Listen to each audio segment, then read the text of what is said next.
नमस्कार, मेरा नाम है ओम प्रकाश यादव और आप देख रहे हैं वॉइस ऑफ रिपब्लिक।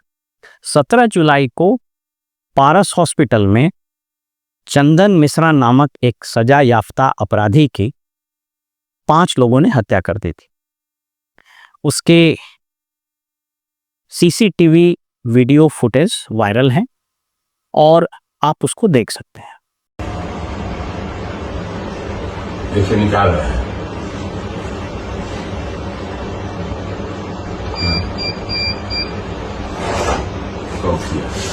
पिस्टल है सर। पिस्टल है ना? हाँ, 3 है, 1 2 3 4। सबके पास पिस्टल है। हाँ रमेश, 5 पांचों के पास सर। नहीं है, हम तो नहीं किए, आप ही बताया ना। अच्छा, आज देखते हैं। अच्छा ठीक है, हम बात करते हैं। सीनियर सर को बता दीजिए। ठीक मैडम को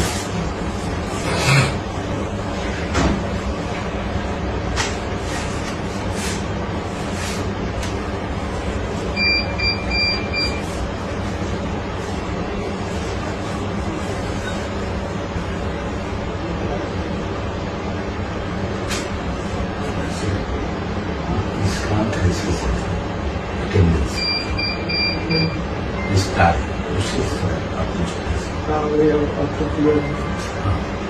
फोटो तो पहचान, फोटो तो आगे फोटो से पहचान करेगा। जहाँ एड्रेस होगा हम लोग रवाना हो जाएंगे। ये सब प्रमोट है।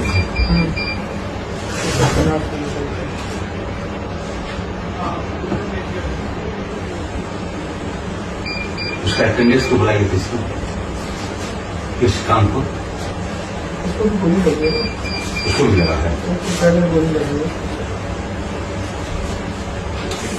चलो, आज मैं उसके कारणों और उसके क्रिमिनलिटी के बारे में बात नहीं कर रहा हूं। आज मैं एक उस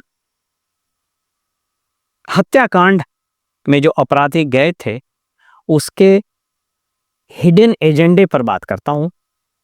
यह प्रश्न आज तक अनुत्तरित है। किसी ने इसका जवाब नहीं दिया कि वो 5 अपराधी जिस आत्मविश्वास से हत्या करने के लिए गए और सीसीटीवी में खास करके जो पहला अपराधी था जिसका नाम तौसीफ बादशाह बताया जा रहा है, वो फिल्मी अंदाज में हॉस्पिटल में लगे सीसीटीवी की तरफ देखता है और वो 5 अपराधियों ने कभी अपनी पहचान छिपाने की कोशिश नहीं की।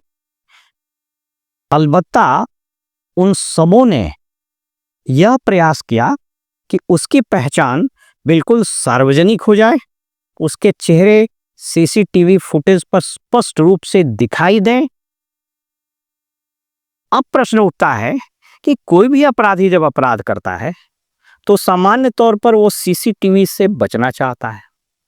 वो यह प्रयास करता है कि अगर संभव हो तो सीसीटीवी के कनेक्शन काट दिए जाए या फिर इनवेरिएबली वो अपने चेहरे पर नकाब, हेलमेट या गमछा आदि बांध लेता है। प्रश्न ये उठता है कि इस केस में, इस वारदात में ऐसा क्यों नहीं किया गया? अपराध विज्ञान इस संबंध में क्या कहता है? दुनिया में एक बहुत बड़े अपराध शास्त्री, क्रिमिनोलॉजी के और फॉरेंसिक साइंस के एक बहुत बड़े ज्ञाता हुए। उनका नाम था प्रोफेसर एडमंड लकार्ड। लकार्ड थ्योरी के नाम से जाना जाता है। इत्तेफाक से मुझको आज से करीब 5-6 साल पहले पेरिस जाने का मौका लगा और साथ में मैं वियना भी गया था। तो एग्जैक्टली मुझको याद नहीं है कि वो पेरिस में मैंने देखा था या वियना में देखा था, लेकिन वहां पर एक क्राइम का म्यूजियम है। It is a museum of crime.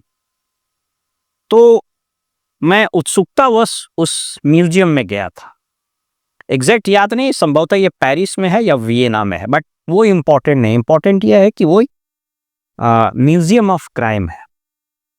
मैं उत्सुकतावश और अपने स्कॉलिस्टिक एप्टीट्यूड को सेटिस्फाई करने के लिए उसके अंदर गया और उसमें बहुत सारी चीज़ों का अध्ययन किया। उसमें दुनिया भर में कितने घृणित, विभत्स और डरावने अपराध हुए हैं, उस सब को उस म्यूजियम में सजाकर रखा गया, उसको जीवंत कर दिया गया।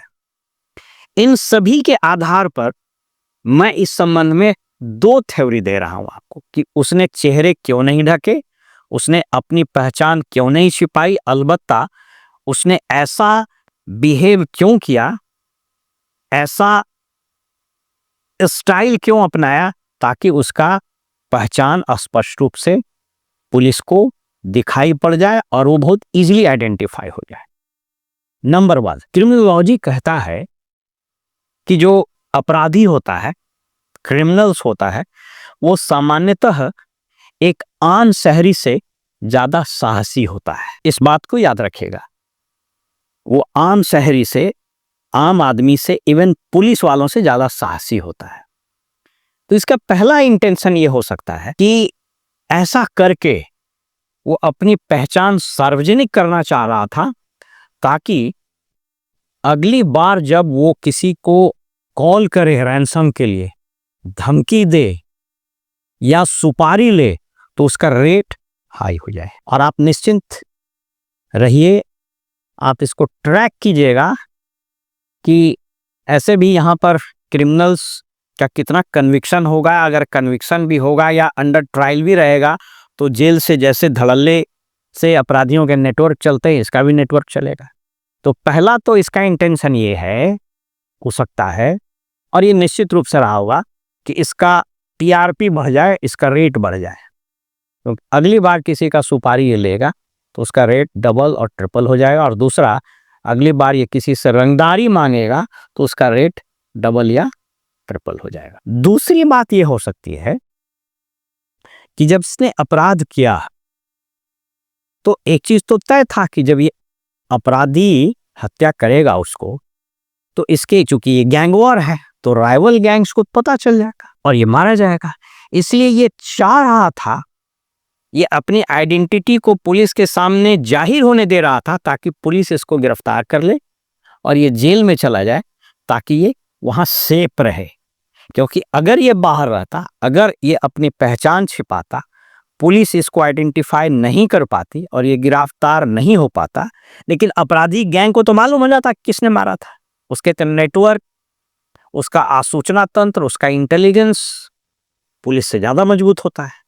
तो ये राइवल गैंग के हाथों मारे जाने के डर से भी यह काम किया होगा कि अपनी चेहरा, अपनी पहचान सार्वजनिक कर दे, पुलिस इसको गिरफ्तार कर ले और फिर ये जेल में मजे से सेफ भी रहेगा और इसकी पहचान सार्वजनिक हो गई, जिसके कारण इसकी मारक क्षमता और इसका बाजार में जो रेट है वो बढ़ गया। इस दोनों एंगल पर किसी चैनल ने नहीं बात की है, न मीडिया में ये खबर आई। मुझको इस संबंध में दूसरी थ्योरी पहली थ्योरी जो मैं बता रहा हूं, आज मेरी एक बहुत सीनियर आईपीएस अधिकारी से भी बात हुई, तो उन्होंने भी सब्सटैंशिएट किया इस थ्योरी को। तो ये 2 थ्योरी हो सकते हैं इसके। एक और दुर्भाग्यपूर्ण बात यह है कि जिस तरीके से गोदी मीडिया सहित यूट्यूब चैनल्स और इवन टू सम एक्सटेंट अखबार, इन लोगों ने जिस तरह से जो मारा गया अपराधी उसका महिमा मंडन किया और जो ये मारे हैं अपराधी, जो किलर्स हैं, उसका महिमा मंडन हो रहा है, इसने इन अपराधियों के इस मंसूबे को और बल दिया, इसको और इनकरेज किया है, इसको और आगे बढ़ा दिया है। फिलहाल हमें इजाजत दीजिए और आप देखते रहिए वॉइस ऑफ रिपब्लिक। नमस्कार। और हाँ, मेरी इस थ्योरी पर यदि आपको कुछ कहना है, कोई राय देनी है, कोई फीडबैक देना है, इवन आलोचना करना है, तो आपका स्वागत है। नमस्कार।